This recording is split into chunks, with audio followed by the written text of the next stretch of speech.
Yajibu wajib ala saksi ing ngatasi awawaan dakaron iku lanang kana ana sapa sahes au ungsa utawa wedok. Idza fadola ing dalam nalikane leluwihan sapa sahes. An-nafaqatihi saking nafaqai sahes. Wa nafaqati zaujatihi lan nafaqai bojone sahes. Ayung fiko yen toh memberi nafaqah sapa sahes alal abai ngatasé bapak wal ummahati lan ibu. Alal abai ngatasé pira-pira bapak wal ummahati lan ibu.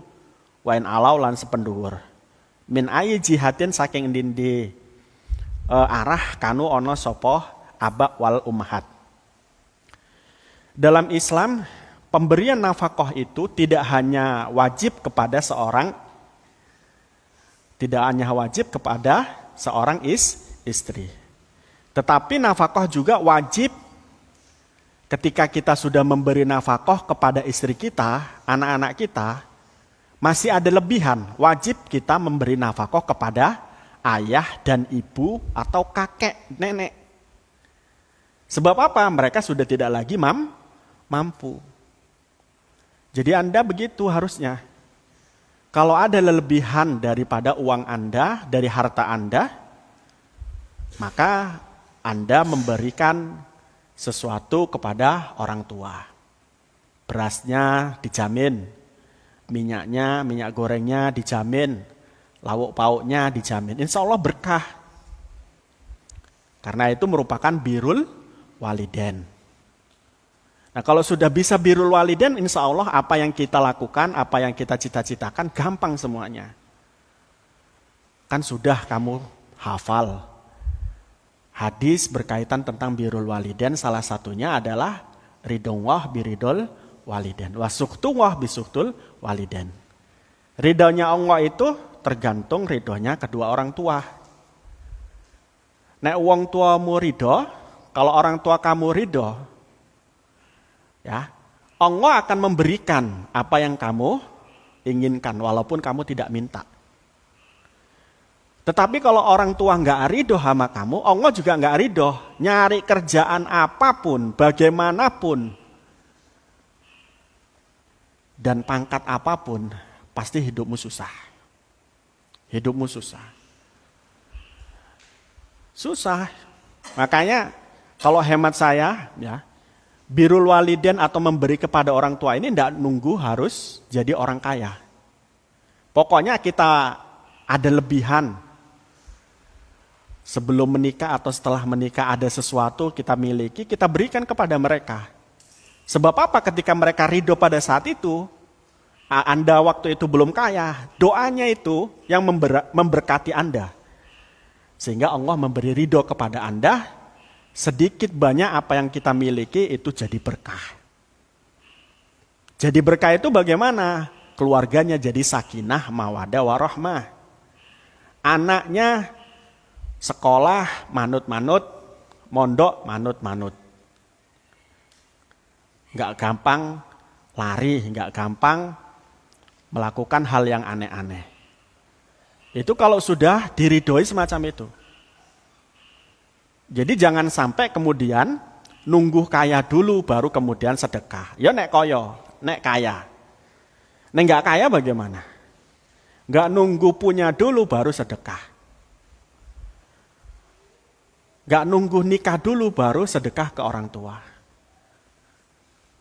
Itu begitu. Ada santri. Ya. Santri ini dulu nggak punya apa-apa. Nyantri sampai 15 tahun. Tamat dari nyantri, keluar dari pondok, lah kok kemudian ngikut seseorang untuk leladen. Leladen itu namanya bantu-bantu. Lah kok kemudian satu saat dia diajak ke salah satu orang yang mempunyai tambang batu bara. Diajak ke tempat orang yang punya batu bara ini, kok yang punya batu bara itu tertarik.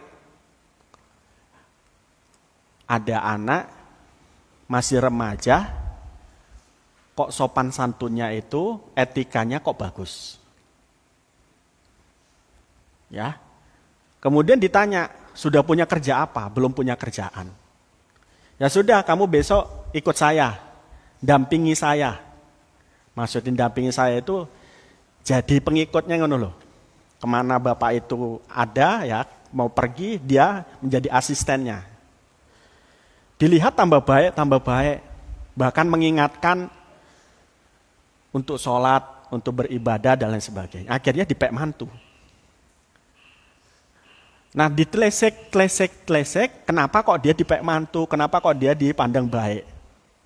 Sebab ketika dia memiliki harta yang sedikit dari penghasilan dia kerja, itu ditransfer separuh ke orang tua.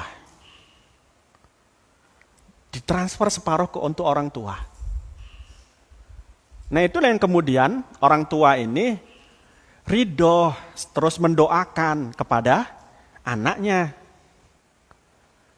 Lantas kemudian bagaimana?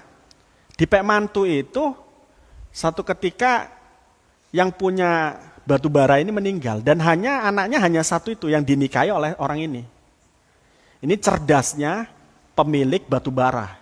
Nyari mantu, duduk sing sugih yang dilihat, tetapi kemudian yang dilihat adalah etika. Etika dan agamanya.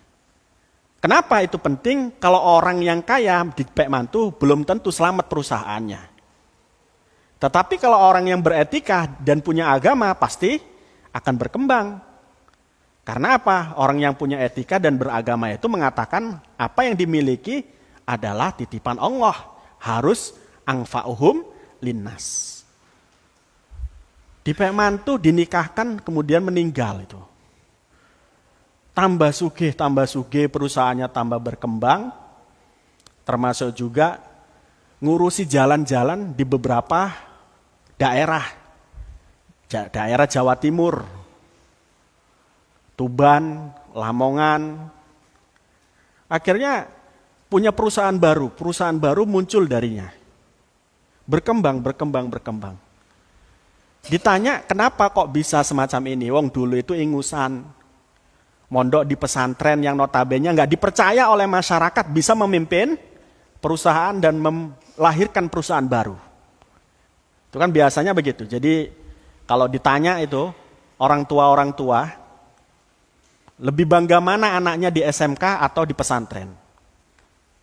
Lebih mana bangga orang tua anaknya di sekolah biasa atau sekolah pesantren? Jawabnya di sekolah SMK biasa, tidak di pesantren. Kenapa? Karena besok langsung bisa masuk ke pabrik.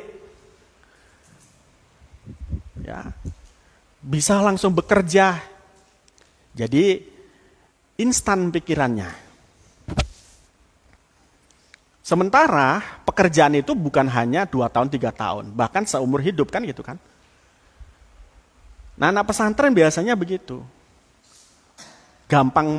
Tidak gampang menyerah, kerjaan apa saja mau. Beda dengan anak SMK. Anak SMK biasanya hanya terfokus kepada jurusannya. Paham maksud saya? Kalau dia keahliannya adalah teknik mesin, maka teknik mesin tok. Sementara ya, saingan bengkel, saingan pabrik itu bersaing. Tapi anak pesantren tidak begitu. Kalau dia tidak bisa ini, maka yang dikerjakan yang lain. Tidak bisa yang lain lagi. Ini yang kemudian tidak menjadikan semangat daripada anak santri itu berusaha. Ya, contoh tadi itu, ditanya kok kenapa kemudian bisa sehebat itu melahirkan perusahaan-perusahaan baru, memegang perusahaan daripada warisan kemudian berkembang. Telesek punya telesek, kuncinya adalah birrul waliden. Nek duwe titik wae atau memiliki sesuatu pasti ingat orang tua. Itu berkahnya itu kalau kita birrul waliden.